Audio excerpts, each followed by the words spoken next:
Pay-to-play, dalawang Gilas invited players to the moon maningil.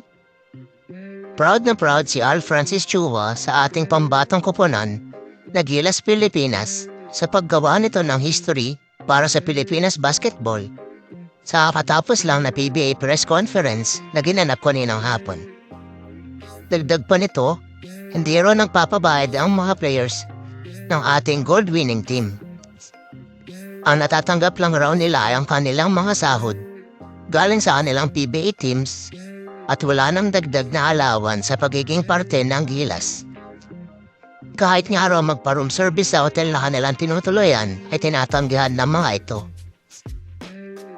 Ibinulgar naman ni PBA Chairman Ricky Vargas na meron siya nakausap na dalawang players na gustong-gusto sana nilang maging parte ng koponan, kaso nga lang ay nagpapabayad ng mga ito.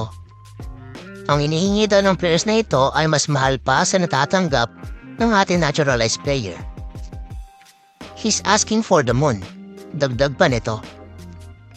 Ito rin ang naging dahilan kung bakit tinanggihan ni Coach Tim Con na mapabilang sa lineup ang mga malalarong ito. Dagdag pa niya, makakasira lang ito para sa team. Pabiro namang sabi ni Chua na si Willie Marshall daw ang player na naniningil ang tanongin ng pangalan nito. Narito ang bahagi ng press con.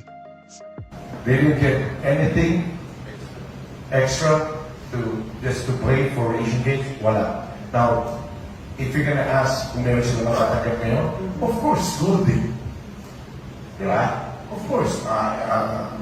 Boss RSA and MVP, Sir MVP, nag-join silang dalawa, nag-usap kami, and they're gonna give something to the players. So you're saying they just got the regular allowance from the PSC of all the Asian Games athletes and an allowance from the SBB also?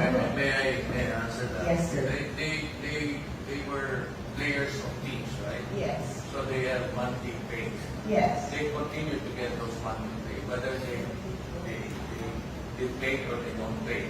That's I think what it's meant. They continue to get those monthly pay, supported by each. Other than that, there was not a single centavo. Wow. Now let me on to tell you a story, because I was on the phone. I was on the phone, and I spoke to one player that we wanted to play for me. He said, "Yes, I love the country. I will play for the team."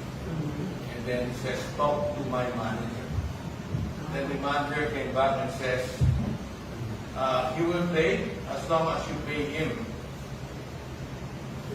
Then I went to Al Francis and to Tim. I said, "No, we're willing to support you. We're willing to bring this player in. We need this player badly, but this is the amount of money he wants." And then Tim and Al Francis said, "No, he's asking for the moon. It's going to destroy the team. That's amount of money he's asking for is even greater than what we pay for in our own naturalized player." So sino yung player?